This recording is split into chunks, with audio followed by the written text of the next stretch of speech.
ভিডিওটি শুরু করার আগে তোমাদের সুবিধার্থে জানিয়ে রাখি, তোমরা আজকের এই ভিডিওটির ডেসক্রিপশন বক্সে আমাদের হোয়াটসঅ্যাপ গ্রুপের লিঙ্ক পেয়ে যাবে, কিংবা এই কিউআর কোড স্ক্যান করেও তোমরা আমাদের হোয়াটসঅ্যাপ গ্রুপে যুক্ত থাকতে পারো। হোয়াটসঅ্যাপ গ্রুপে যুক্ত থাকলে কি হবে, সেমিস্টারের শুরু থেকে পরীক্ষা পর্যন্ত যত আপডেট, সেটা হতে পারে অফিসিয়াল আপডেট কিংবা আনঅফিসিয়াল আপডেট, প্রত্যেকটা গুরুত্বপূর্ণ আপডেট আমরা সর্বপ্রথম আমাদের হোয়াটসঅ্যাপ গ্রুপেই দিয়ে থাকি। তো অবশ্যই হোয়াটসঅ্যাপ গ্রুপে যুক্ত থাকবে। শুরু করছি আমাদের আজকের এই স্পেশাল ভিডিওটি। আমাদের সিলেবাসের একটাই অধ্যায়, সেটা হচ্ছে চতুর্থ অধ্যায়, যার নাম হচ্ছে কন্টেম্পোরারি সোশ্যাল ইস্যুস। এই চ্যাপ্টার থেকে 2 নম্বরের 5টা প্রশ্নের উত্তর করতে হয়, এখান থেকে 10 নম্বর। 3 নম্বরের 4টা প্রশ্নের উত্তর করতে হয়, এখান থেকে 12 নম্বর। আর এই 2 নম্বরের এবং 3 নম্বরের সাজেশন আমরা অলরেডি আলোচনা করে ফেলেছি, ওই ভিডিওটির লিঙ্ক তোমরা ডেসক্রিপশন বক্সে পেয়ে যাবে। আমাদের আজকের টার্গেট হচ্ছে 6 নম্বরের প্রশ্নাবলী। তো 6 নম্বরের এই অধ্যায় থেকে 3টা প্রশ্ন আসে, 3 6 18 নম্বর। তো 6 নম্বরেরও কিন্তু একটা হিউজ নম্বর আসে, তো এটা আমরা আমাদের পকেটে রাখবো। তো 6 নম্বরের প্রশ্নাবলী 100% কমন পাওয়ার জন্য এই অধ্যায় থেকে যে প্রশ্নগুলো পড়তে হবে সেগুলো তোমাদের সামনে শেয়ার করা হচ্ছে। যেহেতু একটাই চ্যাপ্টার, আমরা একদম কমপ্লিট সাজেশন তোমাদের সামনে শেয়ার করছি। প্রত্যেকটা প্রশ্নে ভালো করে পড়লেই মনে হয় যে এখান থেকে তোমরা 100% কমন পেয়ে যাবে। জনসংখ্যা বিস্ফোরণের সামাজিক ও অর্থনৈতিক প্রভাব, দারিদ্র্যের কারণ আর সামাজিক প্রভাব, নিরক্ষরতা কিভাবে সমাজে অসমতা সৃষ্টি করে তা আলোচনা করো, বেকারত্ব সমস্যার ধরন এর সমাজে প্রভাব, তারপরে হচ্ছে অভিবাসন এর সামাজিক ও অর্থনৈতিক ফলাফল, জনসংখ্যা বিস্ফোরণ, দারিদ্র্য ও বেকারত্ব, এই 3টি পারস্পরিক সম্পর্ক বিশ্লেষণ করো। নেক্সট, পরের যে কারাপশনের পার্ট, এখান থেকে দুর্নীতির ধারণা এবং এর রূপগুলি, মানে বিভিন্ন প্রকার দুর্নীতি, সেটা তোমাদের পড়তে হচ্ছে। দুর্নীতির কারণ এবং সমাজে এর প্রভাব, ভারতের সাম্প্রতিক দুর্নীতি বিরোধী আইন, তার কার্যকারিতা, এটা তোমরা পড়বে ভালো করে।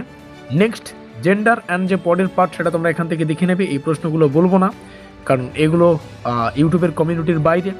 তারপরে হচ্ছে ইনভায়রনমেন্টাল ক্রাইসিস, এখান থেকে পরিবেশ সংকট এর প্রধান কারণগুলো মোস্ট ইম্পর্টেন্ট, পরিবেশ দূষণের সামাজিক পরিণতি আর প্রতিকার, পরিবেশ রক্ষায় রাষ্ট্র ও অরাষ্ট্রীয় উদ্যোগের ভূমিকা, আধুনিক উন্নয়ন নীতি, পরিবেশ ধ্বংসের সম্পর্ক।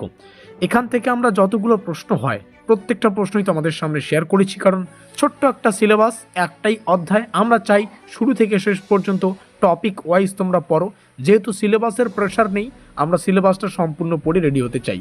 তো গণমাধ্যম বা মাস মিডিয়া সমাজ পরিবর্তনের একটি মাধ্যম হিসেবে কতটা কার্যকর, সেটা প্রিন্ট ও ইলেকট্রনিক মিডিয়ার সমাজে ভূমিকা তুলনামূলক আলোচনা করো। সামাজিক যোগাযোগ মাধ্যম যেমন ফেসবুক, ইনস্টাগ্রাম, এই সমস্ত ইউটিউব ইত্যাদির সামাজিক প্রভাব, এগুলো আমাদের পরীক্ষায় নাও আসতে পারে, তবে পড়াটা বাধ্যতামূলক, ঠিক আছে। সোশ্যাল মিডিয়ায় ভুয়ো খবর বা ফেক নিউজ এবং তথ্য বিকৃতি সমাজে কী প্রভাব ফেলে সেটা। এবং লাস্ট একটা পার্ট রয়েছে, সেটা হচ্ছে সোশ্যাল মুভমেন্টস, অর্থাৎ নারী আন্দোলনের মূল বৈশিষ্ট্য, সাফল্য, পরিবেশ আন্দোলনের কারণ, লক্ষণ ও গুরুত্ব, ভারতীয় সমাজে নারী ও পরিবেশ আন্দোলনের পারস্পরিক সম্পর্ক। এই প্রত্যেকটা প্রশ্ন পড়াই বুদ্ধিমানের কাজ হবে। যারা শুরু থেকে শেষ পর্যন্ত পড়বে তারা পরীক্ষা 100% কমন পাবে, এটা নিশ্চিত। তবে হ্যাঁ, কিছু প্রশ্ন যেগুলো সবচেয়ে গুরুত্বপূর্ণ সেগুলো আমি মার্ক করে দিচ্ছি, একটু ভালো করে বুঝে নাও। প্রথম এখান থেকে যে কয়েকটা প্রশ্ন আছে, প্রথম পার্ট একদম ভালো করে পড়তে হবে। তার মধ্যে প্রথম জনসংখ্যা বিস্ফোরণ, দারিদ্রতা, তারপর এখান থেকে প্রথম 3টা মোস্ট ইম্পর্টেন্ট। কারাপশনের পার্ট থেকে 3টা প্রশ্নই দেওয়া আছে, প্রথম 2টো পড়ো। তারপরে জেন্ডারের পার্ট থেকে প্রথম 2টো পড়ো।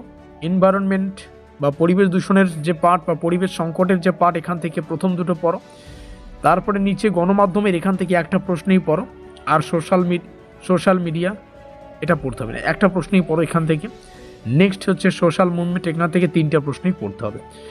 এই হচ্ছে আমাদের কমপ্লিট সাজেশন, একটাই চ্যাপ্টার কন্টেম্পোরারি সোশ্যাল ইস্যুস। এখানে অনেক ধরনের টপিক আছে, চ্যাপ্টার একটা হলেও অনেক ধরনের ছোট ছোট টপিকগুলোকে আমরা কভার করলাম। আর পরীক্ষায় 100% কমন পেতে গেলে শুরু থেকে শেষ পর্যন্ত প্রত্যেকটা প্রশ্ন পড়তে হবে। অনেক সময় রয়েছে আমাদের হাতে, ভালো করে পড়ো। আর 2 এবং 3 নম্বরের যে প্রশ্নের সাজেশন, তার লিঙ্ক ডেসক্রিপশন বক্সে। দেখা হচ্ছে পরের ক্লাসে।